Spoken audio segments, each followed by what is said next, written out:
Hair loss के साथ अक्सर दो चीज़ें होती है। या तो हम स्कैल्प को इग्नोर कर देते हैं या फिर उसके साथ बहुत ज़्यादा एग्रेसिव हो जाते हैं। एंड ऑनेस्टली दोनों एक्सट्रीम्स हेल्पफुल नहीं होते हैं। Hi everyone, welcome back to my channel. I am Neha and I am living with endogenetic alopecia and female pattern hair loss. आज है डे 4 और इस वीडियो में हम बात करेंगे स्कैल्प केयर के बारे में। कोई भी प्रेशर से अपना स्कैल्प हील नहीं होता है, बल्कि कंसिस्टेंसी से होता है। जैसे हमारे फेस की स्किन होती है, बस उसी प्रकार का स्कैल्प स्किन भी मैटर करती है। जैसे हमारे फेस में हम लोग इतना हार्श केमिकल वाले चीज़ नहीं लगाते हैं, इसी तरह हमें भी अपने स्कैल्प पर ये सब चीज़ बहुत ज़्यादा ध्यान देना ज़रूरी है कि हम केमिकल वाले कोई भी प्रोडक्ट इस्तेमाल ना करें। मेरे स्कैल्प को केयर करने के लिए मैंने लिया है ये स्लैजियो का नेचुरल हेयर रीग्रो ऑयल। ये 99.99% रीग्रो को प्रॉमिस करता है, इसलिए मैं अभी इस ऑयल को यूज़ कर रही हूँ और देख रही हूँ कि वाकई ये काम करता है कि नहीं करता है। मैंने इसका 45 डेज़ चैलेंज एक्सेप्ट कर लिया है, तो आगे वाले वीडियो में आप ज़रूर देखेंगे कि वाकई ये ऑयल काम किया है कि नहीं किया है।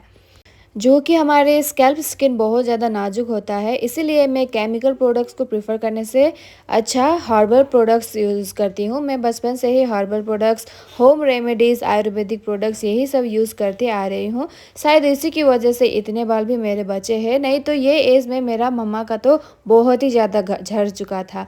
इसलिए मैं केमिकल प्रोडक्ट को प्रमोट भी नहीं करती हूँ और ख़ुद भी कभी यूज़ नहीं करती हूँ। ऑयल को मैंने पूरा स्कैल्प पर फैला लिया है। अब इसको हल्के हल्के फिंगर टिप्स के हेल्प से इसको मसाज करते जाऊंगी। मैंने यहाँ पर कोई डर्मा रोलर या फिर कोई एक्स्ट्रा मसाजर नहीं यूज़ किया है, जस्ट मैं फिंगर टिप की हेल्प से ही मैं इसको मसाज कर रही हूँ, क्योंकि मुझे ज़्यादा एग्रेशन नहीं दिखाना है। मुझे ज़ोर ज़ोर ऐसे रगड़ते भी नहीं जाना है, क्योंकि हल्के हल्के हाथों से जब हम लोग मसाज करेंगे तभी स्कैल्प थोड़ा रिलीफ होगा। कभी भी जब ऑयल लगाते हैं तब आप इस तरीके से भी मसाज कर सकते हैं, इससे ब्लड सर्कुलेशन बढ़ेगा। तो मैं मेक श्योर करती हूँ कि हमेशा जब ऑयल लगाऊँ तो इस तरीके से एक बार मसाज ज़रूर करूँ। मेरा रूटीन बहुत सिंपल है। मैं पर्सनली कॉम्प्लिकेटेड रूटीन्स फॉलो नहीं करती हूँ, क्योंकि स्कैल्प बहुत ज़्यादा नाजुक है मेरा। और कोई भी कॉम्प्लिकेटेड वाला कोई भी केमिकल लगाने से पूरा दाना दाना निकल जाता है। इसीलिए मैं ज़्यादा से ज़्यादा सिंपल रखती हूँ और सिंपल मसाज करती हूँ।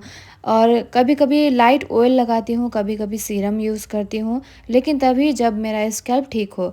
कभी कभी स्कैल्प बहुत ज़्यादा भारी लगता है, ज़्यादा ऑयल लगाने के कारण ज़्यादा ऑयली लगता है, या फिर कभी सिर दर्द होता है, तो मैं अवॉइड करती हूँ ऐसा मसाज करना। और एग्रेसिव मसाज तो मैं कभी भी नहीं करती हूँ। एग्रेसिव मसाज या हैवी ऑयल मेरे केस में शेडिंग को ज़्यादा ही बढ़ाता है, ज़्यादा ही मेरे बाल टूटते हैं। तो इसीलिए मैं ऐसे ज़ोर ज़ोर से रगड़ रगड़ के कभी भी ऑयल वगैरह नहीं लगाती हूँ। अपने हेयर ऑयल को अच्छी तरीके से मसाज कर लेने के बाद मैंने लिया है ये स्लैजियो का hair roll on hair patch, जो कि एलोपेशिया के लिए ही बना हुआ है। और ये जहाँ जहाँ बहुत ज़्यादा हेयर शेडिंग हुआ है, ज़्यादा थिनिंग हुआ है, और जहाँ जहाँ पैचेस है वहाँ वहाँ खाली अप्लाई करने के लिए है। इससे एक्स्ट्रा बूस्टर मिलेगा आपको स्कैल्प के लिए, इसीलिए मैं इसको ऑयल लगाने के बाद में ये यूज़ कर रही हूँ। ये मैं रेगुलर यूज़ कर रही हूँ, और जो ऑयल होता है वो 1-2 दिन ऐसे गैप कर करके अल्टरनेटिव डेज़ में लगाती हूँ।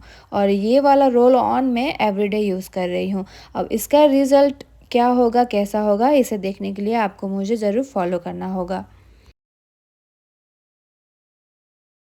सबसे पहले तो मैं रोज़ ऑयल नहीं लगाती हूँ, क्योंकि ज़्यादा ऑयल लगाना, ज़्यादा मसाज करना ये नहीं है कि मेरा हेयर भी बहुत ज़्यादा उगेगा।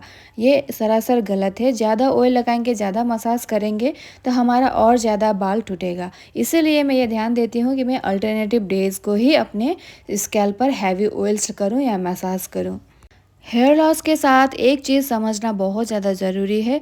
मोर इज़ नॉट ऑलवेज़ बेटर।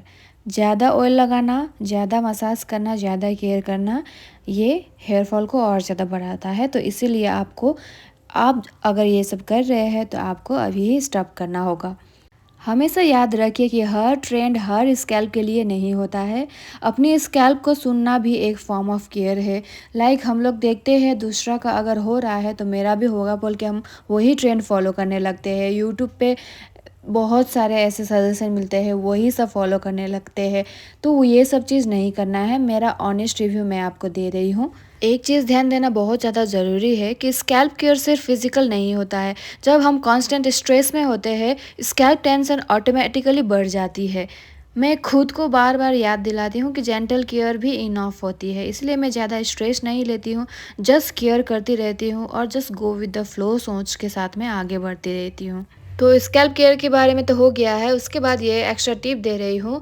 हमेशा ऑयल लगाने के बाद अपना चेहरा को अच्छे तरीके से धो लीजिएगा। उसके बाद जो भी आपके पास मॉइस्चराइज़र है या फिर एलोवेरा जेल है, वो उसको अप्लाई कर लीजिएगा। इससे क्या होता है कि जो भी एक्सेस ऑयल होता है जो स्कैल्प पर लगाया हुआ है, किसी किसी का होता है जब स्कैल्प पर ऑयल लगाते हैं तो अपने चेहरे पर पिंपल्स वगैरह आने लगते हैं ऑयल के कारण। तो मेरा भी ऐसा होता है, तो इसलिए मैं ऑयल लगाने के बाद अपना चेहरा अच्छी तरीके से धो लेती हूँ। उसके बाद ये एलोवेरा जेल लगाती हूँ और मुझे अंदर से ऐसा गट फीलिंग्स आता है कि शायद ये एलोवेरा जेल की वजह से मेरे चेहरे पर पिंपल्स नहीं आ रहे होंगे।